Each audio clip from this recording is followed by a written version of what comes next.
एक नगर में दो पुरुष रहा करते थे। एक पुरुष व्यापारी था जिसके जीवन में धर्म की बहुत महत्ता थी। वो पूजा पाठ में यकीन रखता था। वो हर रोज मंदिर जाता था और दान धर्म भी करता था और हर रोज भगवान की पूजा करता था और सबकी मदद भी करता था। वही दूसरा पुरुष बिल्कुल विपरीत था। वो हर रोज मंदिर तो जाता था लेकिन पूजा करने के लिए नहीं, बल्कि मंदिर के बाहर से जूते चप्पल चुराने।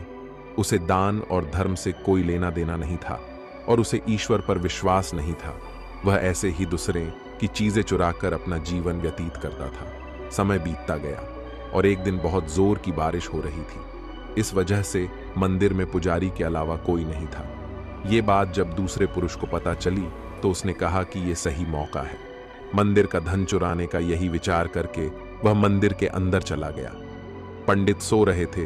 पंडित से नजर बचाकर उसने मंदिर का सारा धन चुरा लिया और वहां से भाग गया। उसी समय धर्म कर्म में विश्वास रखने वाला व्यक्ति भी मंदिर पहुंचा। दुर्भाग्य से मंदिर के पुजारी ने उसे ही चोर समझ लिया और चिल्लाने लगे। वहां लोग एकत्र हो गए और उसे बहुत मारा। किसी तरह वो बचते बचाते वहां से निकला तो दुर्भाग्य ने उसका साथ वहां भी नहीं छोड़ा। मंदिर के बाहर वो एक गाड़ी से टकरा गया और वहीं घायल हो गया। कुछ समय बाद उसे होश आया। फिर वो व्यापारी लंगड़ाते हुए अपने घर जाने लगा। कुछ दूर चलने के बाद रास्ते में उसकी मुलाकात उस पुरुष से हुई जिसने मंदिर से धन चुराया था। उसने कहा, आज तो मेरी किस्मत चमक गई, एक साथ इतना सारा धन मिल गया। ये सब देखकर उसे बहुत बुरा लगा और वह अपने घर जाकर उसने अपने घर से भगवान की सारी तस्वीरें निकाल दी। वह जो चोर था उसने अपना पूरा जीवन ऐसे ही चोरी करने में गुजार दिया और वह जो भला आदमी था उसके जीवन हर दिन कुछ न कुछ समस्या आती ही रहती थी। कुछ सालों बाद दोनों पुरुषों की मृत्यु हो गई। मरने के बाद जब दोनों यमराज की सभा में पहुंचे और भले पुरुष ने दूसरे व्यक्ति को देखा तो उसे बहुत गुस्सा आया। उसने क्रोधित होकर यमराज से पूछ ही लिया, मैं तो हमेशा अच्छे कर्म करता था, दान में विश्वास रखता था, हमेशा अच्छाई के रास्ते पर चला। उसके बदले जीवन भर मुझे अपमान और दर्द ही मिला और इस व्यक्ति को नोटों से भरी पोटली। आखिर ऐसा भेदभाव क्यों? इस पर यमराज ने कहा, पुत्र, तुम गलत समझ रहे हो। जिस दिन तुम्हारी गाड़ी से टक्कर हुई थी वो दिन तुम्हारे जीवन का आखिरी दिन था, परंतु तुम्हारे अच्छे कर्मों की वजह से तुम्हारी मौत सिर्फ एक छोटी सी चोट में बदल गई। तुम इस दुष्ट व्यक्ति के बारे में जानना चाहते हो। दरअसल इसके भाग्य में राजयोग था, मगर इसके कर्मों और अधर्म की वजह से वो सिर्फ एक छोटी सी धन की पोटली में बदल गया। इसके बाद यमराज उस भले व्यक्ति से कहते हैं, पुत्र, क्या अब तुम्हें तुम्हारे सवाल का जवाब मिल गया? ऐसा सोचना कि ईश्वर तुम्हारे कर्मों को नजरअंदाज कर रहे हैं, यह बिल्कुल भी सत्य नहीं है। ईश्वर हमें कब क्या किस रूप में दे रहा है मनुष्य को समझ में नहीं आता है, मगर आप अच्छे कर्म करते रहे तो ईश्वर की कृपा हमेशा बनी रहती है। आप उस फल से भाग नहीं सकते। भागने की कितनी भी कोशिश कर लो पर वह फल आपको भुगतना ही पड़ेगा। इसके बिना कर्म शांत ही नहीं होता। हम कितने भी अच्छे बुरे कर्म कर ले उसका फल हमारे साथ ही रहता है, चाहे वह हमें देर से ही मिले, लेकिन मिलता जरूर है। इस कहानी के माध्यम से आप यह समझ जाओगे कि कर्म क्या है। एक राजा था। वह अपने मंत्री के साथ देश का भ्रमण करने निकला था। भ्रमण करते करते राजा और मंत्री एक बाजार में पहुंच गए। उस बाजार में राजा का ध्यान एक दुकानदार के ऊपर गया। उस दुकानदार को देखते ही राजा के मन में न जाने क्यों यह विचार आया कि मैं इस दुकानदार को कल फांसी की सजा दे दूं। यह बात राजा ने अपनी मंत्री को बताया। मंत्री कुछ बोले उससे पहले राजा उस दुकानदार के दुकान के सामने से आगे निकल चुके थे और दूसरी बातें करने लगे। मंत्री बहुत ही चिंतित हो गया। यह बात समझ नहीं पा रहा था कि दुकानदार की गलती क्या है। दुकानदार से बिना कुछ बात किए, बिना कुछ सोचे समझे महाराज ऐसा फैसला लेने के बारे में क्यों सोच रहे हैं। राजा और मंत्री भ्रमण करने के बाद राज दरबार वापस चले गए। मंत्री को रात भर नींद नहीं आई।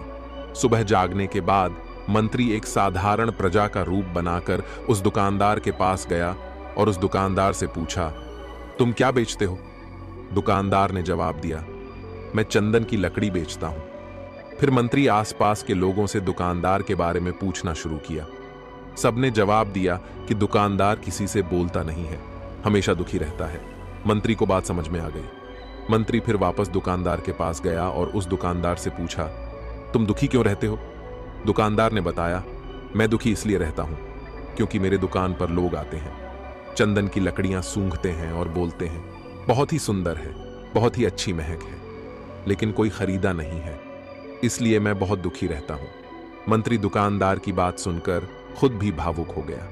दुकानदार ने मंत्री से कहा, कोई भी दुकानदार दुखी क्यों ना हो, अगर उसके दुकान का कोई भी सामान खरीदा ना जाए, जबकि सामान में कोई कमी ना हो। मंत्री सोचने लगा कि यह दुकानदार अपने दुखों के वजह से इतना दुखी रहता है, परंतु राजा इस दुकानदार को फांसी पर क्यों लटकाना चाहते हैं?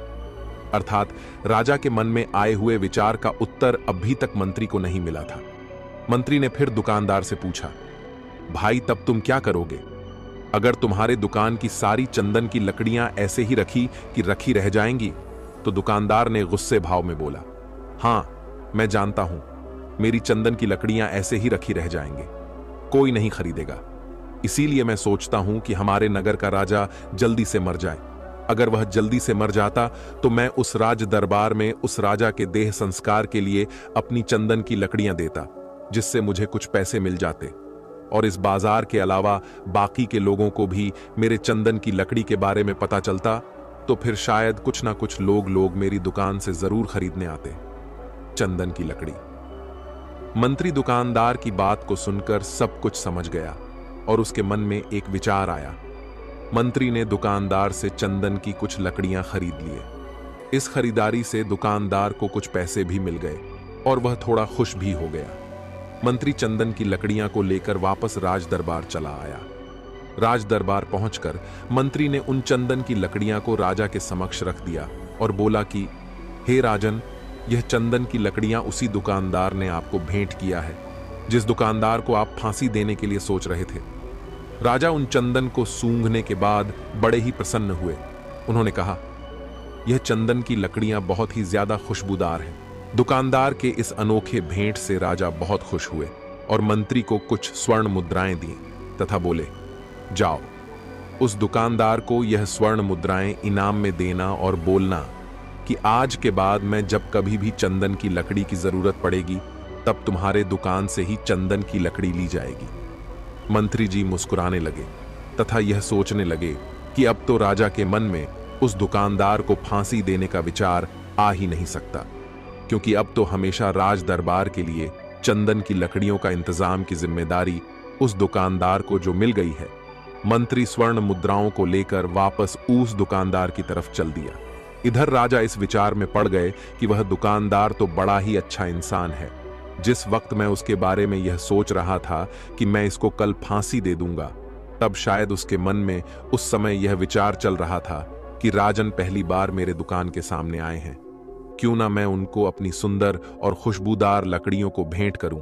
और आज उसने मुझे भेंट भी किया। बेवजह ही मैं उसको फांसी देने के बारे में सोच रहा था। इधर मंत्री दुकानदार के पास पहुंच गया। मंत्री ने राजा के द्वारा दी गई स्वर्ण मुद्राओं को दुकानदार को देते हुए कहा कि जिन चंदन की लकड़ी को कल मैं खरीद कर लेकर गया था, उन चंदन की लकड़ियों को राजा ने बहुत पसंद किया और इनाम के तौर पर तुमको यह कुछ स्वर्ण मुद्राएं दिए हैं। दुकानदार बहुत ही खुश होने लगा।